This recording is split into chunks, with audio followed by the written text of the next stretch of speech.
seats at Buccaneers.com. Buc fans, should you experience car trouble upon arriving to your vehicle tonight, please put your... All right, everyone.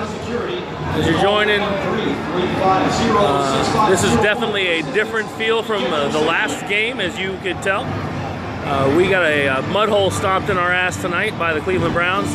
Everything we could do wrong, we did. The offensive line looked much like the offensive line from last season, which certainly caused some issues for both the running game as well as both quarterbacks. I made a joke that Glennon must have felt like Vince Vaughn from Wedding Crashers. He was on his ass so much. There was a $1 million question asked, when does Coach Warhop feel some of the pain from this? This offensive line continues to be sketched. Last week against the Bengals, they seem to look okay, but NFLosophy pointed out that in further review, it was some great individual performance. I'd have to go back and watch it again, but Justin Pawlowski at Commission Online made the same comment. A lot of the finger pointing is going at Logan Mankins, but it's not one man that's causing this problem, one player that's causing this problem. Special teams were crap again tonight. Coverage was bad. There was an injury early, which meant that Humphreys got a lot of looks at return, and he looked like he shouldn't be returning the punt, which is fine. That's not his normal job. From a high point perspective, I would say high points were very slim. I think Doug Martin looked good. I think that it was good to see ASJ make a catch, see him out there running around, which was good. But in general, not a lot of high points.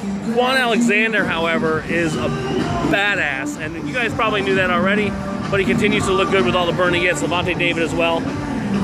More missed tackles tonight than last week. That sloppiness has to get eradicated.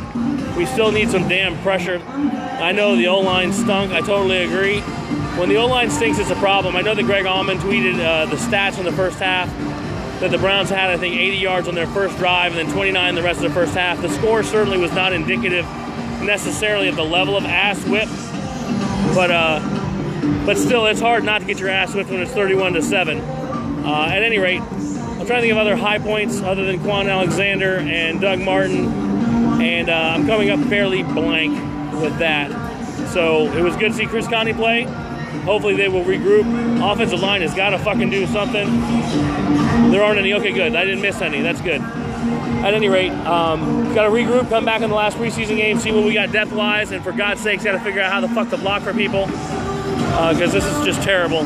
Fewer penalties. There you go. There's a highlight. Though I did see enough holding penalties tonight that we could have eclipsed last week's penalties number. I just think they gave up trying to call them. There was one play, I don't think it was Quentin McDonald, it was someone else, was literally being held by both hands in the back of his jersey. Now, I'm sure it went both ways as well. Anyway, thanks for tuning in.